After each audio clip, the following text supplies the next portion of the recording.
Ouais, salut les copains, content de vous retrouver. Une vidéo sur le thème aujourd'hui, c'est The Big Short. Si la caméra bouge, ça fait 3 fois que je recommence la vidéo, j'en ai rien à foutre. De toute façon, personne va regarder, je m'en bats les couilles. The Big Short. Si tu connais pas le film, je t'ai fait le pitch. Et je peux même te spoiler la fin. Les subprimes en 2007 aux États-Unis, voilà. C'est le film va montrer l'éclatement de la bulle du marché immobilier et les conséquences sur le monde immobilier, bancaire, hypothécaire, etc. Et bien évidemment sur la working class américaine. Il y a Brad Pitt, il y a Christian Bale. Le film est absolument génial si t'aimes un petit peu l'économie. Si t'aimes pas, t'écoutes pas la vidéo, tu next quoi. Tu vois, sur Tinder c'est mieux. Si t'aimes, tu peux écouter. Alors si tu veux, on suit à l'intérieur du film la vie de plusieurs spéculateurs, des mecs qui ont des hedge funds, c'est-à-dire des fonds spéculatifs, qui ont toute la même intuition. Parce que c'est quoi un boss d'un hedge fund? C'est le mec qui a une intuition. Si possible que les autres n'ont pas eu avant lui. Alors, leur intuition, c'est que le marché immobilier américain dans les années 2006-2007 est en pleine bulle. Et comme son nom l'indique, une bulle finit par éclater. Ouais, ça finit toujours par éclater une bulle. Alors, juste une citation de Charles Gave qui doit citer Oscar Wilde, je crois. On lui demande comment tu t'es appauvri. C'est pas le mot que je cherchais, appauvri. Ruiné, voilà, excuse-moi. Comment tu t'es ruiné? Il disait tout doucement au début et très vite à la fin. Voilà. Donc pour en revenir à The Big Short, c'est un livre à la base fait par un insider. Tu vois que c'est un mec qui connaît un petit peu le game. Et ce qui est absolument génial, c'est que c'est les vrais noms avec les vraies personnes. Voilà. Donc c'est la réalité, oui. Pas toute la réalité, c'est peut-être un peu romancé, mais bien évidemment c'est la réalité. Alors, ces mecs-là ont une intuition, je te le dis, ils vont shorter l'immobilier. T'as le petit hedge fund au fin fond des rednecks, t'as le gros hedge fund à New York, et t'as Dr Burry, un psychopathe de première, qui dit qu'il faut shorter le marché immobilier. Donc, à cette époque-là, si tu veux, le marché immobilier, c'est ce qu'il y a de plus fort aux États-Unis. C'est comme un 4x4 lancé à pleine vitesse, tu l'arrêtes pas, quoi. Donc ils disent on va shorter le marché immobilier. Donc il n'y a pas d'instrument pour shorter le marché immobilier à cette époque-là aux États-Unis. Donc ce qu'ils font, ils vont voir les banques, ils leur demandent une assurance contre la baisse du marché immobilier. Donc les banques sont ravies de les accueillir. Il y a des scènes ahurissantes. Les mecs, ils passent pour des extraterrestres. Jusqu'au dernier moment, ils passent pour des extraterrestres. Si tu veux, en quoi consiste le deal? Tu vas dire à ta banque, crée-moi un swap. C'est une assurance. Une assurance contre le risque de retournement du marché immobilier aux États-Unis. C'est pas plus compliqué que ça. Mais comme dit une assurance, tu payes une prime. Un loyer, tous les mois, tu payes ton assurance. Donc le mec se dit, sans évidemment aucune garantie de résultat, le marché immobilier est en pleine bulle et il va s'éclater. La bulle va exploser. Donc, tous les mois, je vais payer des primes et mon assurance qui, par exemple, coûtait 10, si je mets une prime de 1$ tous les mois pour payer le coût de cette assurance, si le marché immobilier recule, le truc il va aller 20, 30, 40, 50, 100$ pièce. Tu vois, il peut être multiplié par 10, par 20, ça dépend le type d'assurance que tu as pris. Donc les mecs ils voient qu'il y a une couille dans le potage parce que c'est des prêts à taux variable. Et si tu veux, la variable, au début c'est un taux fixe, après c'est un taux variable. Donc il se dit, le mec, au bout d'un certain temps, le prêt passe en taux fixe de taux variable. Et s'il passe en taux variable, c'est pour varier. Et donc, si tu veux, au début, tu payes pas beaucoup. C'est ça toute l'astuce. Au début, tu payes pas beaucoup. Puis arrivé à une certaine période, tes mensualités sont multipliées par 2, par 3, par 4.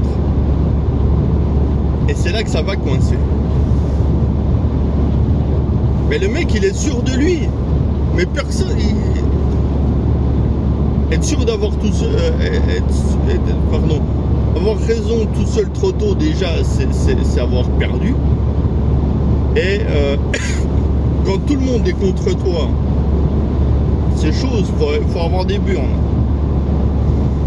Donc on suit une équipe de traders qui est pas mal. Il y a un gars d'une banque concurrente, on va dire. Il a quelques résultats moyens et puis il leur propose le deal du siècle. Il dit, les copains, moi je vous propose le deal du siècle, il faut shorter le marché immobilier.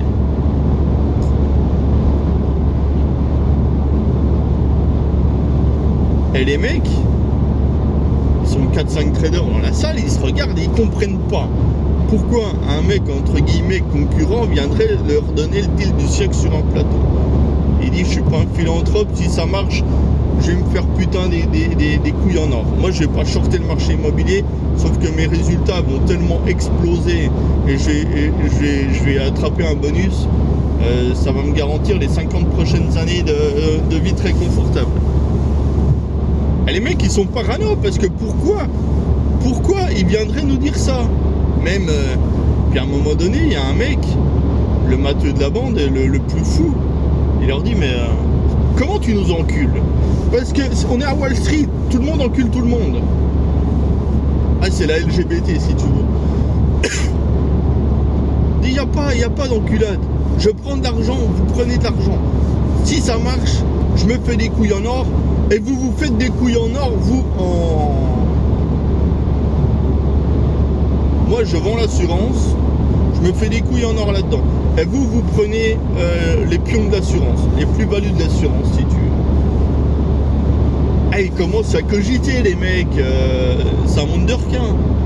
Ils disent, ouais, pourquoi pas, ça a l'air tentant, mais il doit y avoir un loup quelque part, un truc qu'on ignore que lui sait. Mais non, il sait pas plus que toi et moi.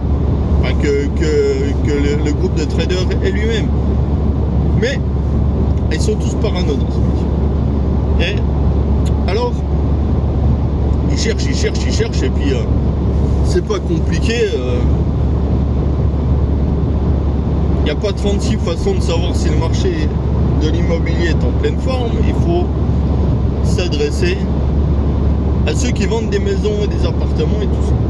Donc, ils vont voir dans l'état profond américain et voient des lotissements, plein de lotissements à moitié vides, avec des maisons à vendre.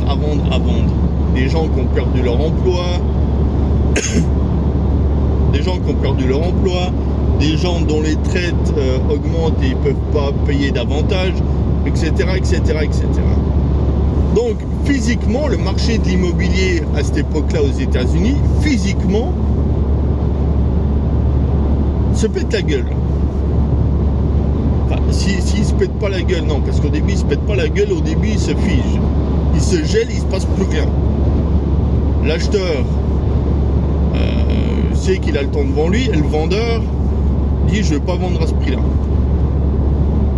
Mais le vendeur pourrait accepter un rabais de 10, 20, 25%. Alors,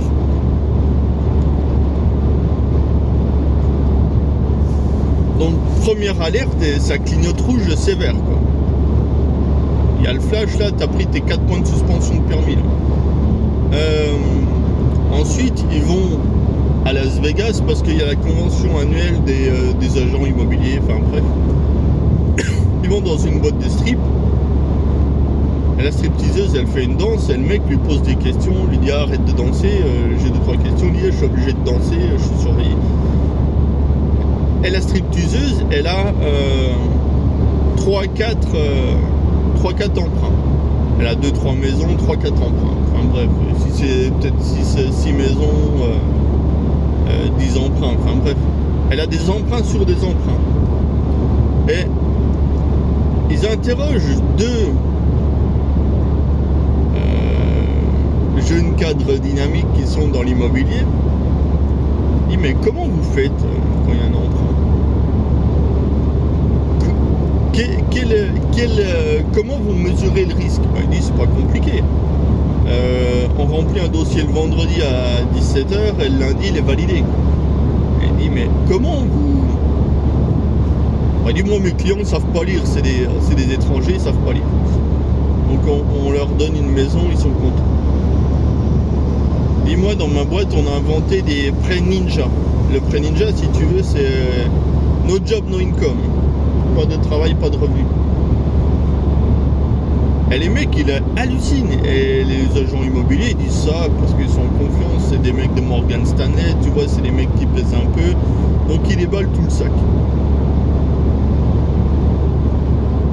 Donc pour récapituler, tu avais un prêt tu pouvais acheter une maison en remplissant simplement des papiers. Je sais pas si c'est vrai, à un moment donné, il prend l'exemple, c'est le chien qui a eu un crédit immobilier, le chien du propriétaire. Ça c'est la première partie. La deuxième partie un petit peu plus compliquée, c'est les CDO, CDS. Parce que si tu veux, tous ces prêts pourris, ils vont les recouper façon kebab, façon carpaccio, et les remettre dans d'autres fonds. Avec du pourri, du moins pourri et de la bonne qualité. Alors, ce qui se passe par contre,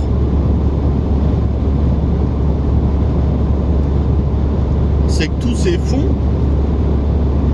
toutes ces subprimes, plus exactement, sont cotés AA, AAA. C'est-à-dire les meilleures notes, 10 sur 10, 9 sur 10, tu vois. Et à un moment donné, ils vont voir, je sais plus quelle banque, et leur dit mais comment vous vérifiez le AA, le AAA? Je dis mais c'est top secret si tu veux, c'est le cœur nucléaire de ce qu'on fait, donc je vais pas te le dire. Puis après la meuf elle commence à s'énerver, la vieille, attends je m'en...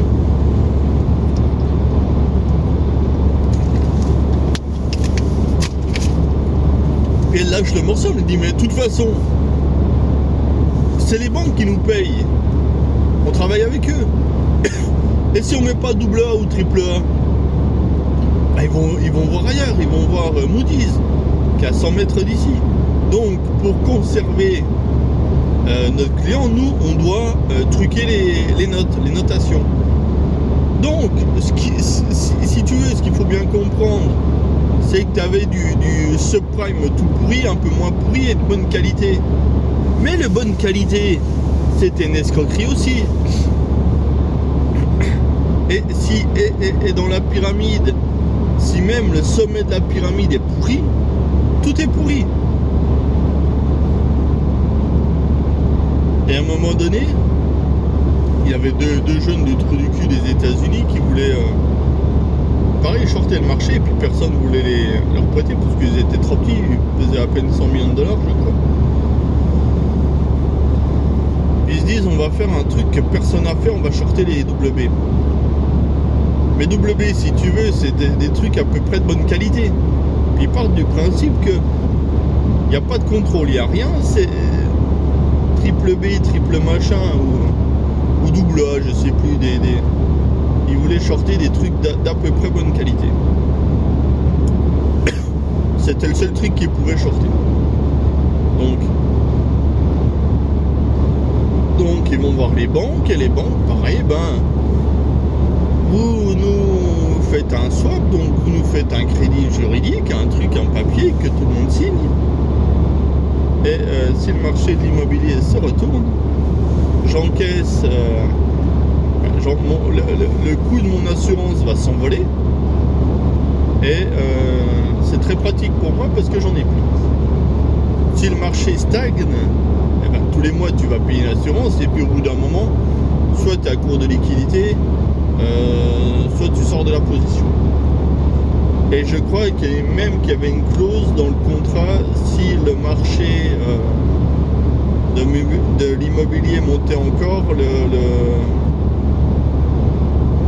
le contrat était annulé en ta défaveur ou un truc comme ça.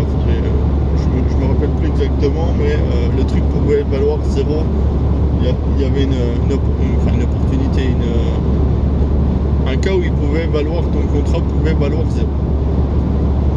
Donc, là où je veux en arriver, les mecs savent qu'ils sont dans le juste. Les mecs savent qu'ils sont dans le juste parce qu'ils ont vu les marchés immobiliers se péter la gueule. Il y a même les premières défaillances dans le secteur immobilier. Et ce qui se passe, c'est là où il faut bien comprendre le système financier mondial. L'assurance ne bouge pas. Donc les mecs, ils deviennent tous cinglés. Ils appellent leur courtier. Ouais, salut, tu as bien vu le marché physique, il est en train de se péter la gueule, ça fait la une des infos. Et pourquoi tu prices pas mon assurance plus cher? Il dit non, c'est deux marchés totalement indépendants. Comment ça, indépendants? Le sous-jacent, c'est l'immobilier. Qu'est-ce que tu me fais chier? Il n'y a rien d'indépendant. L'immobilier baisse, mon sous-jacent est coté sur l'immobilier. Ouais, non, c'est indépendant, ça n'a rien à voir, c'est deux marchés distincts. Il y a le marché physique et il y a le marché optionnel, blablabla, jargon de banquier. Et le mec, il est pas con. Hein. Il dit, ouais, t'es en train de m'enculer. Ouais, je suis en train de t'enculer. Attends encore un petit peu, ça va bien se passer. Et donc les mecs, ils viennent tous cingler parce qu'ils perdent tous des thunes.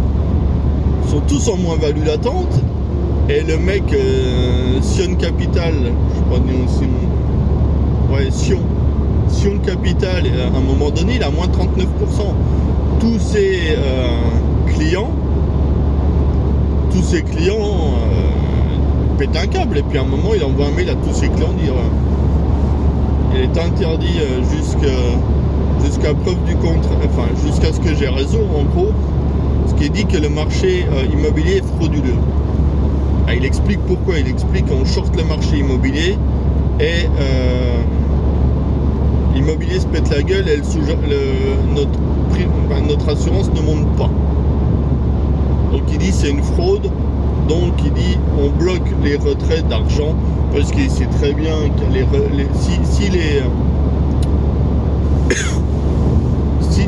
s'il laissait ouvert les retraits d'argent, si tu veux, il savait très bien qu'il allait à la banqueroute pour la bonne et simple raison, c'est que ça va être game over pour lui. Tous les clients, à moins 40%, allaient retirer leur bille pour sauvegarder les 60% restants.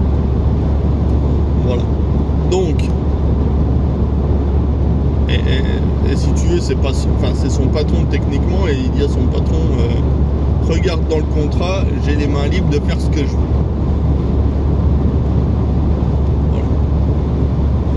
Et à un moment donné, ils voient à un moment donné qu'ils ont raison, les mecs, mais ils perdent de l'argent. La bascule, c'est pas encore faite, si tu veux. Parce que la chose à fortement comprendre, c'est que si ces mecs-là ont raison, si ton assurance passe, toi, tu as acheté un truc, une assurance pour te couvrir du risque contre l'écroulement immobilier. Toi, dans ton portefeuille, tu as assurance contre le retournement de l'immobilier. Admettons que tu l'achètes 10. Tu as des centaines et des centaines et des centaines de millions, peut-être des milliards de ce truc-là qui a été inventé pour toi de toutes pièces. Il y a bien un mec en face qui va devoir sortir du pognon. Et c'est pas les $1 de coût de l'assurance, son loyer que tu payes tous les mois. Parce que si le machin coûte, si le machin fait x10 et toi tu lui as donné 0,1, ça va pas le faire. Donc à un moment donné, ils se disent, si on a raison, est-ce que la banque sera solvable? Ah, c'était une bonne question parce que les mecs, c'est la Bear Stearns qui leur a fait le deal. Et c'était pas les plus solvables. Donc tout le monde se pose cette question. Et ce qui est assez incroyable, je sais plus quel personnage fait ça, mais ils viennent tous fous parce que leur assurance ne monte pas, le prix de l'assurance ne monte pas. En fait, ce qu'il faut comprendre, c'est que les mecs qui ont cette assurance, ils doivent la liquider. Les Goldman Sachs, les Morgan Stanley, les Bear Stearns, les Bank of America, tous ces gens-là, ils ont ça en portefeuille et ils doivent trouver le putain de fils de pute qui est prêt à leur racheter.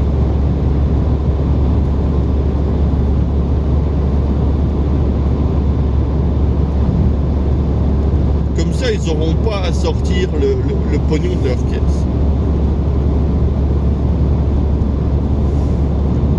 Et c'est pour ça que le marché ne price pas correctement.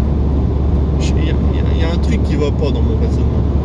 C'est pour ça que le marché ne price pas correctement, c'est pour que... Ou alors c'est des subprimes, je me trompe peut-être. C'est pour ça que le marché ne price pas correctement, oui c'est ça. C'est pour ça que le marché ne price pas correctement l'assurance, c'est que les banques doivent refourguer ce truc-là au premier pigeon venu pour les sortir de leur bilan. Et une fois que c'est fait, le prix de l'assurance peut s'envoler. Mais tant que la banque n'avait pas l'opportunité de le faire, c'est-à-dire vendre son stock de merde à des prix exorbitants, tant qu'elle pouvait pas le faire,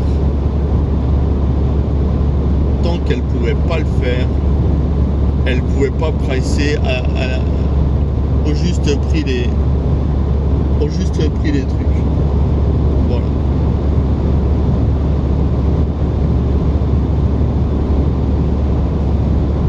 Et donc tout le monde se dit on vend, parce que les mecs ils ont fait une culbute incroyable.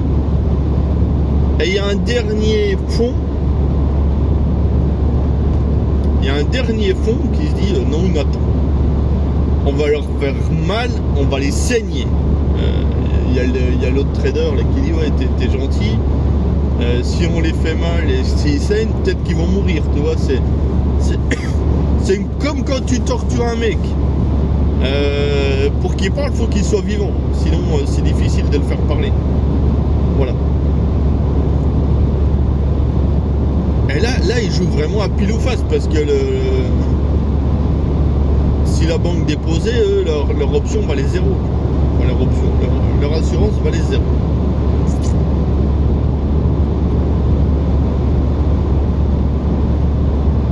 Et ils attendent le dernier moment. Ils disent, il y a Paulson qui ressort, je sais plus le président des États-Unis à l'époque. C'est pas Bill Clinton, c'est peut-être Obama. Je sais plus.